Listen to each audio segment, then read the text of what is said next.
Olá, boa noite. Boa noite.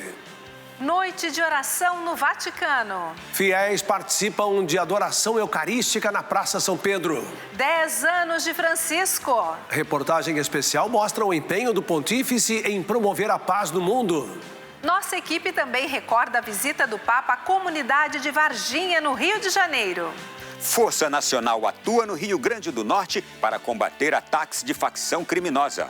Desafios da alimentação saudável. Produtos ultraprocessados elevam o risco de doenças. Esperança no mercado de trabalho. Brasil gera mais de 80 mil oportunidades com carteira assinada em janeiro. Igreja em saída. Trabalho pastoral contribui para a formação de jovens no Seminário Arquidiocesano em Belo Horizonte. Esta é a TV Canção Nova, de inspiração católica. O Canção Nova Notícias começa agora. Serviço da vida e da esperança.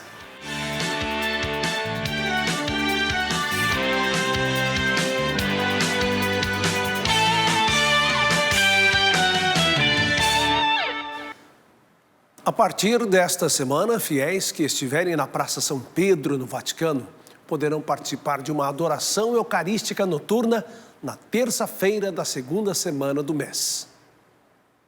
Os fiéis podem participar da adoração eucarística toda segunda terça-feira, às 8 horas da noite, pelo horário italiano. Esta iniciativa pastoral do Vaticano foi idealizada para acolher os peregrinos que vêm a Roma para ver o Papa Francisco e participar da audiência geral com o pontífice. Na adoração eucarística noturna estão previstos momentos de silêncio, escuta de trechos evangélicos e meditação com cânticos sacros. Quem deseja participar não precisa de bilhete para acessar a Praça São Pedro. Come è giusto che sia, insomma, San Pietro è il luogo della cattolicità, quindi in qualche... São Pedro é o lugar da catolicidade. Deste modo, alargamos a oportunidade para que diferentes grupos e movimentos religiosos demonstrem na oração o seu amor pelo Santo Padre. A ideia é atingir esse objetivo. Mudando de assunto, amanhã o Papa Francisco vai celebrar as 24 horas para o Senhor na paróquia romana de Nossa Senhora das Graças. O evento será celebrado nas dioceses de todo o mundo na sexta-feira e no sábado, véspera do quarto domingo da Quaresma. Esta é uma preparação para a Páscoa da Ressurreição, em que as igrejas permanecerão abertas para oferecer oportunidade de confissão e adoração ao Santíssimo. De Roma, Danúbia Gleiser para o Canção Nova Notícias. E agora vamos a Brasília, porque Ibanez Rocha voltou a despachar como governador no Distrito Federal. Vamos chamar Ronaldo da Silva, em Brasília, para falar desse retorno. Boa noite, Ronaldo. Muito boa noite a você também e boa noite para tantos agora que nos acompanham, não é? Ibanez Rocha, governador do Distrito Federal, estava afastado do cargo desde os protestos de 8 de janeiro. O retorno ao cargo aconteceu após uma decisão do ministro do Supremo Tribunal Federal, Alexandre de Moraes. O afastamento estava previsto para acabar somente em 8 de abril. O retorno imediato de Ibanez Rocha ao cargo foi determinado ontem pelo ministro Alexandre de Moraes. Durante a entrevista coletiva do chefe do executivo local, hoje de manhã, o Salão Branco do Palácio do Buriti foi ocupado por apoiadores, autoridades e jornalistas. Volto agora com o coração limpo, com a cabeça tranquila e com a convicção de que nós temos muito para fazer pelo Distrito Federal. De volta ao trabalho, o governador permanece como investigado no processo que apura participações e omissões nos atos de invasão aos prédios dos três poderes em janeiro. A punição com o afastamento só foi suspensa porque o ministro Alexandre de Moraes entendeu que Ibanez não oferece riscos à investigação. Ibanez afirmou que a preocupação agora é cumprir o mandato. Ele foi reeleito em primeiro turno nas eleições de outubro do ano passado. Passei esse período todo com toda a resiliência, sabendo do carinho que a população do Distrito Federal tem por mim, mas eu sabia também da importância de tudo o que aconteceu. Então eu estou muito consciente de que nós precisamos virar a página na história da nossa cidade, a página na história do nosso país, e precisamos viver um tempo de paz. A vice-governadora Celina Leão, que ficou à frente do governo por 66 dias, comemorou o retorno de Ibanez e reforçou a união política entre eles. Foram dias difíceis aqui, mas toda a equipe unida, sempre aguardando o retorno do nosso governador. E nós queremos comunicar essa grande vitória a todos vocês. Parlamentares da Câmara Distrital e Federal também se manifestaram sobre o fim do afastamento do governador. É uma tarde muito importante para nós aqui no Distrito Federal, que temos a restituição e temos o restabelecimento da democracia da nossa cidade. Acho que o ministro Alexandre de Moraes, num gesto de sensibilidade, resolveu dar o retorno do governador Ibanez. Cerca de 190 agentes da Força Nacional de Segurança foram enviados pelo ministro da Justiça, Flávio Dino, para combater a onda de ataques ocorridos esta semana na capital e no interior do Rio Grande do Norte.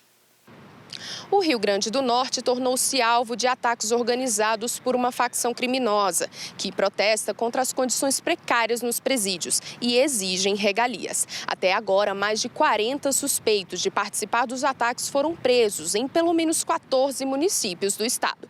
De acordo com o balanço divulgado pelo governo estadual, 39 explosivos foram apreendidos, além de galões de gasolinas, 5 carros e 2 motocicletas. Os criminosos incendiaram carros e ônibus. Ainda de acordo com o documento, com a chegada de 100 militares nesta quarta-feira, o número de ações criminosas contra patrimônios públicos e privados caiu bastante. A governadora Fátima Bezerra agradeceu ao ministro da Justiça por disponibilizar reforço policial. Quero mais uma vez aqui agradecer ao governo federal, através do ministro Flávio Dino e de toda a sua equipe, e mais uma vez afirmar aqui para o povo do Rio Grande do Norte. Continuaremos incansáveis, agora contando com um reforço muito importante da Força de Segurança Nacional no enfrentamento à violência, combatendo esses atos criminosos. A mesa diretora do Congresso atualizou a lista de parlamentares que apoiam a abertura da Comissão Parlamentar Mista de Inquérito, a CPMI, destinada a apurar culpados e omissos nos atos de 8 de janeiro. Novos nomes assinaram o requerimento a favor das investigações. Até o momento, a Comissão Parlamentar Mista de Inquérito possui 192 assinaturas de deputados e de 35 senadores. Nos últimos dias, a CPMI ganhou 3 novos nomes. O deputado federal Pastor Gil aderiu novamente ao pedido. Já os deputados Paulo Freire e Olival Marques assinaram pela primeira vez. O documento, no entanto, evidenciou o recuo de 4 deputados. José Nelto, Chiquinho Brazão, Célio Silveira e Júnior Lourenço. O Palácio do Planalto tem feito reuniões para convencer deputados e senadores a retirar assinaturas do requerimento que pede a abertura da comissão, em troca de cargos de segundo escalão por parte do governo, como diretorias e superintendências de empresas e estatais. O número mínimo para protocolar uma CPMI é de 171 deputados e 27 senadores. Desse modo, a proposta do deputado federal André Fernandes aguarda apenas a leitura do requerimento pelo presidente do Senado. Rodrigo Pacheco afirmou que vai reunir líderes partidários para definir a data da sessão no Congresso Nacional. O objetivo da comissão é apurar os responsáveis pelos atos de vandalismo nas sedes dos 3 poderes no dia 8 de janeiro e verificar se houve omissão por parte do governo federal.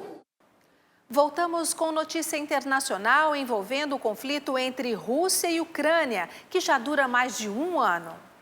Os Estados Unidos da América acreditam que a Rússia recuperou alguns destroços no Mar Negro do drone de vigilância americano abatido. O oficial descreveu os destroços recuperados como pequenos pedaços do drone MQ-9 Reaper.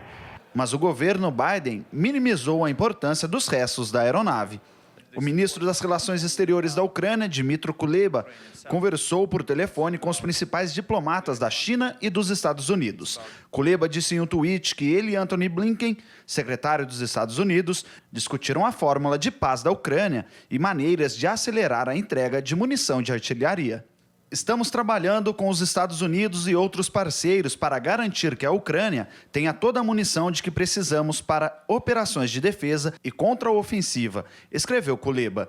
Em sua ligação com o ministro das Relações Exteriores da China, Qin Gang, Kuleba disse que é importante discutir os princípios da integridade territorial e promoveu a proposta de paz da Ucrânia como meio para acabar com a agressão e restaurar a paz no país. Olha, o plenário do Senado aprovou em votação simbólica o projeto de lei que cria a Semana Nacional de Conscientização sobre a Depressão. Nós voltamos com Ronaldo da Silva em Brasília. Ronaldo.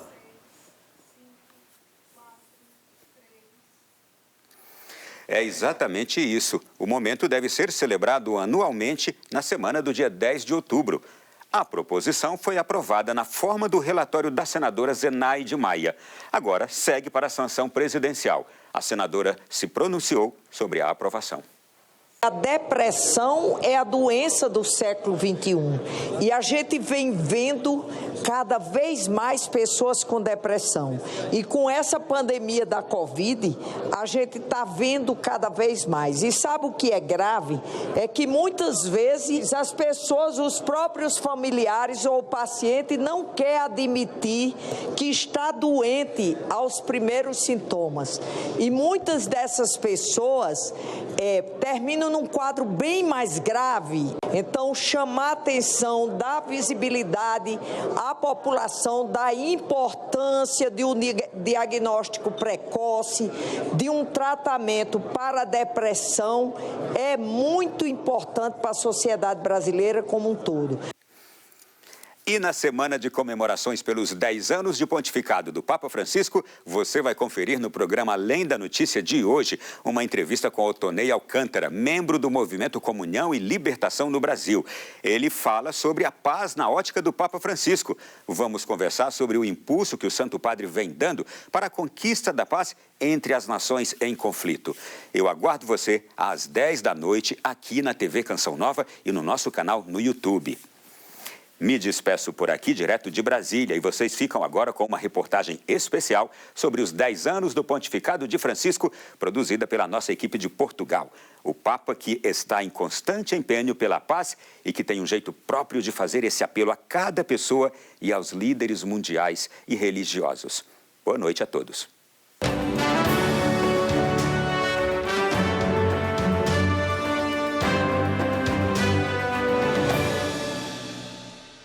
Um pontífice em constante empenho pela paz e com um jeito próprio de fazer esse apelo a cada pessoa e aos líderes mundiais e religiosos.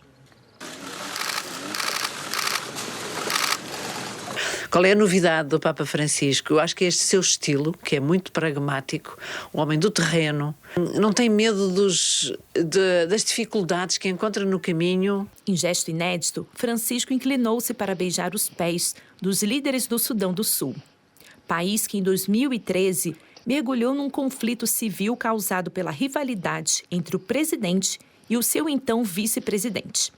Um pontificado que pode ser resumido em provocação para a conversão dos corações.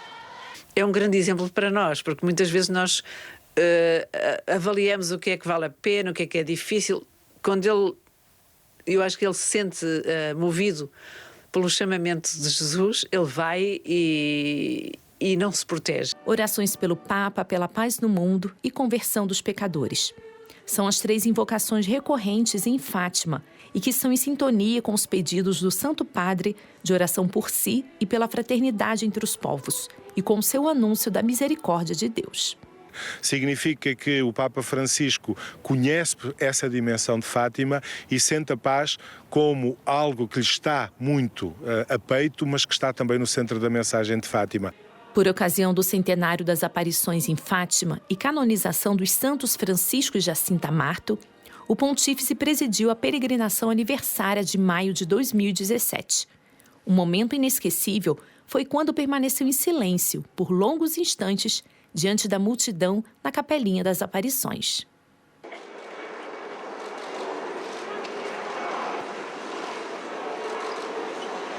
Quando o Papa Francisco fala dessa santidade ao pé da porta, que tantas vezes passa até despercebido, nós recordamos também estes santos que não passaram despercebidos, mas que viveram a santidade dessa forma tão simples. Desse presbitério, uma frase do Santo Padre, repetida algumas vezes, ficou eternizada. Temos mãe. Agora o santuário se prepara para a nova visita de Francisco em agosto deste ano, por ocasião da Jornada Mundial da Juventude. Um peregrino especial e que demonstra conhecer a dimensão da paz da mensagem de Fátima. Outra atitude significativa foi em 25 de março do ano passado, ao consagrar a Rússia e a Ucrânia ao Imaculado Coração de Maria.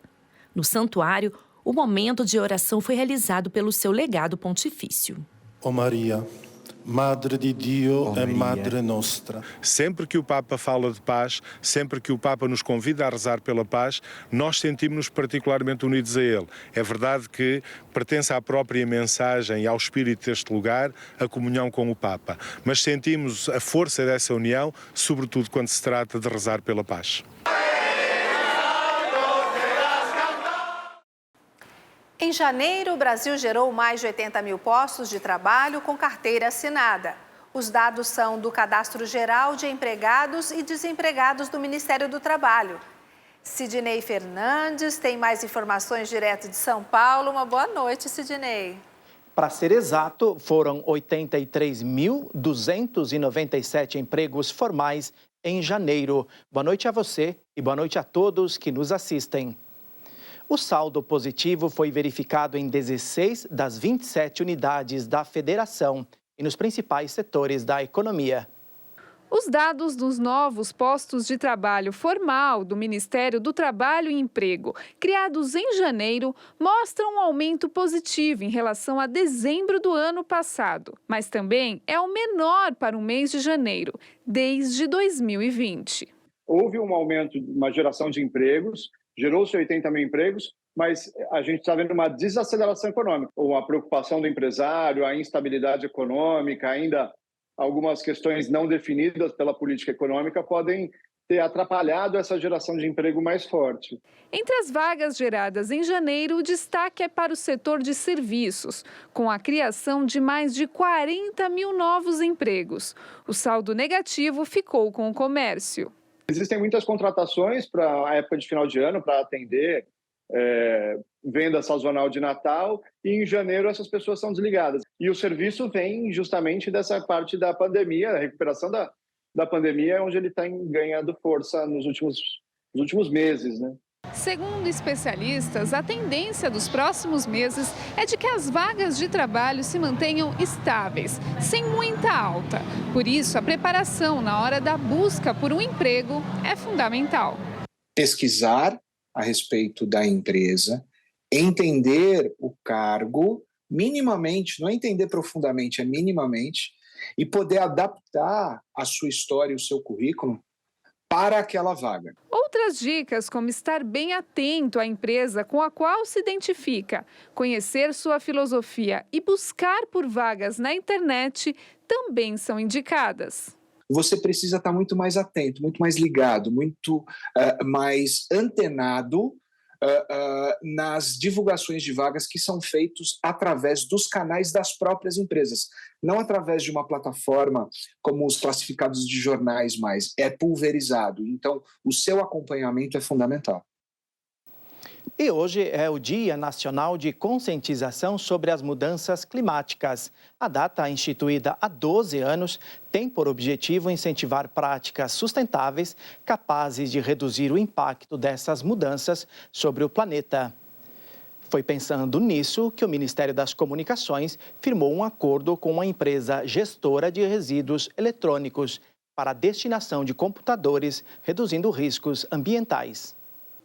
O acordo entre o Ministério das Comunicações e a Green Electron visa a criação de estratégias para aprimorar o programa Computadores para a Inclusão, que já restaurou cerca de 30 mil equipamentos para doação a pontos de inclusão digital espalhados em 695 municípios. A Green Electron é especializada em reversa de eletrônicos e a parceria entre o governo e a empresa pretende reforçar medidas que possam garantir um destino adequado e ambientalmente seguro para esses equipamentos. O objetivo é sensibilizar a administração pública sobre os riscos ambientais e de proteção de dados relacionados ao descarte de eletrônicos. O acordo de cooperação, firmado na véspera do Dia Nacional de Conscientização sobre Mudanças Climáticas, vai ter duração de 18 meses, mas pode ser prorrogado e deve contar com um plano de trabalho para que os resultados sejam alcançados. Nós ficamos por aqui, mas amanhã tem mais notícias direto da capital paulista. Boa noite a todos, Reinaldo e Adriana. Obrigada, Sidney. Uma boa noite. Nesses tempos em que as pessoas têm a percepção de que não estão com tempo nem para almoçar direito, refeições saudáveis são um enorme desafio. Olha, alguns alimentos se tornam um risco à saúde e podem até causar doenças.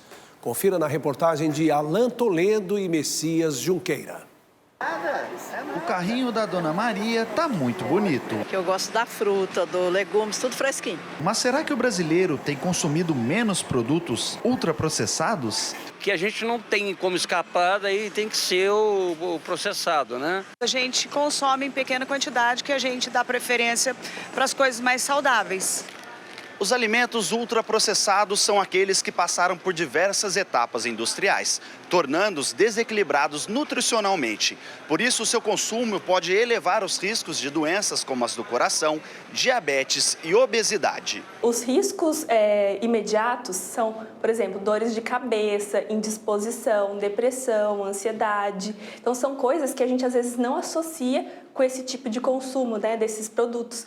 Somente no ano de 2019, os produtos ultraprocessados causaram cerca de 57 mil mortes no país. Se os brasileiros reduzissem em 50% o consumo, ao menos 29 mil vidas poderiam ser poupadas. As pessoas hoje, elas vão para as prateleiras, elas não vão descascar frutas, lavar verduras. E hoje o que a gente tem que pregar é o consumo de comida de verdade. Se você consome carnes, peixes, frango, vegetais, legumes, ovos, né? Você consegue ali fazer uma alimentação balanceada, rica em nutrientes. Algumas dicas são importantes para a diminuição desses números. É difícil a pessoa mudar radicalmente, né? Tirar 100%. Então, o ideal é ela começar a ler rótulos. Tem muito ingrediente esquisito que você lê e fala, o que é isso? Eu não conheço esse nome.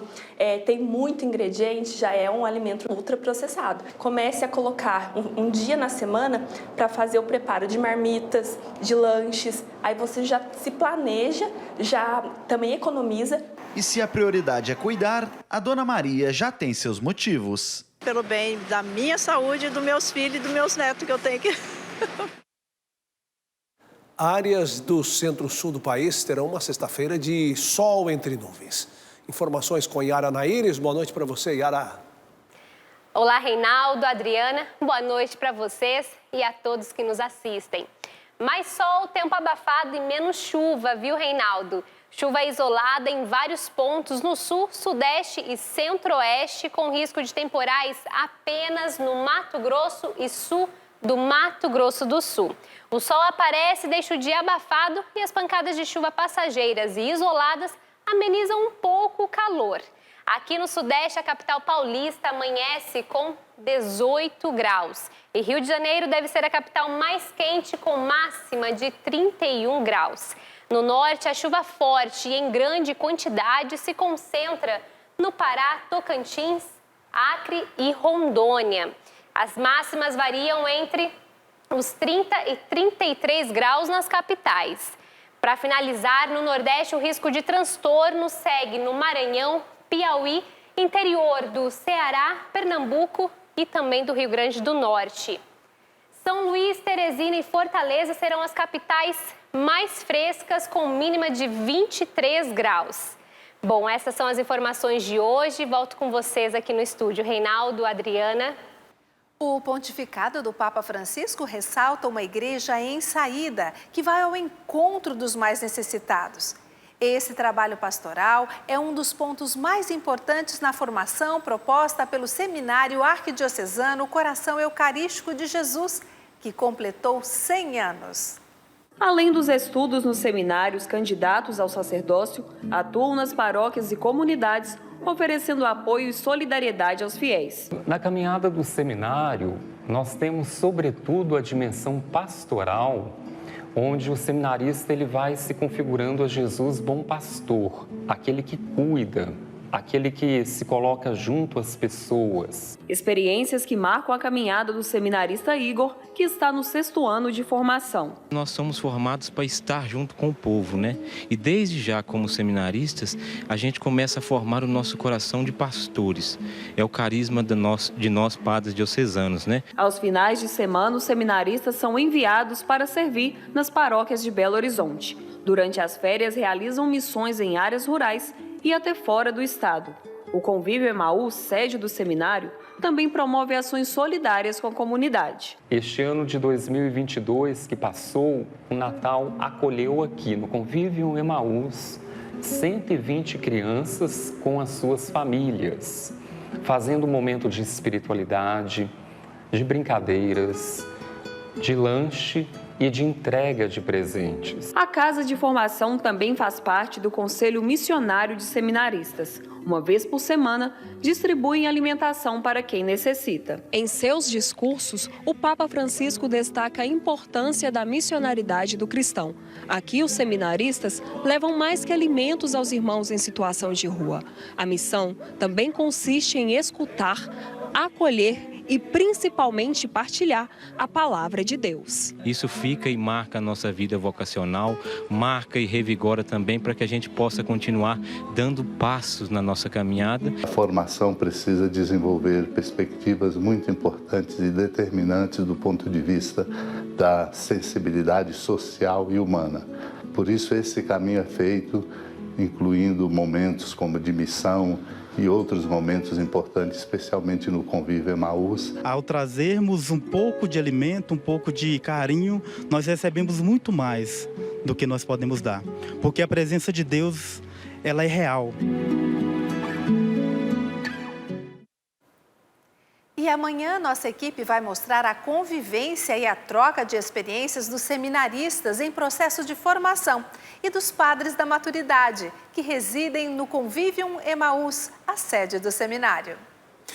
A Canção Nova existe para evangelizar e é mantida pela ajuda generosa de pessoas que contribuem com esta obra que promove a vida, os valores cristãos e a família. Graças à sua doação, nós estamos com 52% de nossa meta na campanha do projeto Dai-me Almas de março. Faça sua doação pelo Pix, utilizando a chave pix.doação@cançãonova.com ou por QR Code que está no canto da tela. Basta se aproximar com o seu celular que a câmera vai abrir na página para doar. Ou acesse clube.cançãonova.com. Obrigado por sua fidelidade e comprometimento com a evangelização. Seguimos com nossa homenagem a Francisco pelos 10 anos de pontificado. Quando esteve no Brasil, foi ao Rio de Janeiro em uma visita memorável. Olha, no complexo de Manguinhos, na zona norte da capital fluminense, o Papa Francisco mais uma vez surpreendeu ao visitar a comunidade de Varginha. O sumo pontífice chegou de Papa móvel, cumprimentou fiéis e entrou na capela de São Jerônimo Emiliani. Ana Cláudia era catequista na época e ficou responsável por cuidar das crianças que aguardavam o Papa na porta da igreja. Só em ver ele, eu já estava muito feliz. Só ele estar aqui, eu já estava muito feliz. Mas aí ele veio e ainda apertou assim a minha mão assim. Nossa, a mãozinha dele estava meio quentinha, estava frio, então ele estava com a mão quente, o narizinho dele um pouco vermelhinho. Por aqui, Francisco chegou, o espaço estava tomado por jornalistas e crianças dos dois lados. Cumprimentou a todos, ficou muito feliz por todos que estavam presentes para recebê-lo. E nestas portas, Francisco entrou na Capela de São Jerônimo, que estava repleta de convidados de diversas partes da comunidade, que estendiam a mão a Francisco para receber uma bênção especial e recebiam muito mais do que isso. Recebiam um carinho de Papa Francisco, que continuou a entrar pela capela até chegar aqui no presbitério e encerrar abençoando o altar. A gente queria um altar, não sabia como fazer, colocar um altar simples e a gente não tinha. E aí veio esse presente, foi uma pessoa que viu as nossas condições, viu as informações que seria e nos deu esse presente. A visita de Francisco apresentou a capela e a comunidade para o mundo. No dia da vinda do Papa, os representantes da comitiva oficial de Buenos Aires, né, estiveram aqui conosco, conversaram e perguntaram da possibilidade de termos uma missa aqui com eles para celebrar toda essa união. E no final da missa, a imagem que era deles, né, ele disse, olha, presente para vocês do Padre Roberto, da Catedral de Buenos Aires. Após visitar o local, o pontífice seguia para um discurso quando, mais uma vez, demonstrou simpatia pelo povo. Parou para um café na casa de uma família da comunidade. Sei bem que quando alguém que precisa comer bate na sua porta, vocês sempre dão um jeito de compartilhar a comida. Como diz o ditado, sempre se pode colocar mais água no feijão. Ainda durante a sua visita ao Rio de Janeiro, o Papa Francisco atendeu confissões, conduziu a oração do Ângelus e participou da Via Sacra. A Via Sacra foi também uma bela manifestação, né? Diante daquela multidão. Tínhamos que encontrar um meio justamente de poder as pessoas participarem mesmo de longe, não como uma Via Sacra tradicional, mas um pouco mais encenado, como aconteceu. E que isso ajudou muito também a tomar consciência da Via Sacra e das cruzes da vida humana. Em Copacabana, na vigília, quando o Papa pediu para que se fizesse silêncio. E a única coisa que a gente escutava era a onda do mar quebrando. Silenciar Copacabana não é uma coisa simples. Né? E a gente viu ali que hotéis, bares, tudo aquilo que estava funcionando no entorno, que, enfim, tudo parou. Mais que um encontro de milhões de jovens, a Jornada Mundial da Juventude do Rio de Janeiro é testemunho de uma igreja viva e em constante renovação. Jovens protagonistas de fé, esperança e unidade.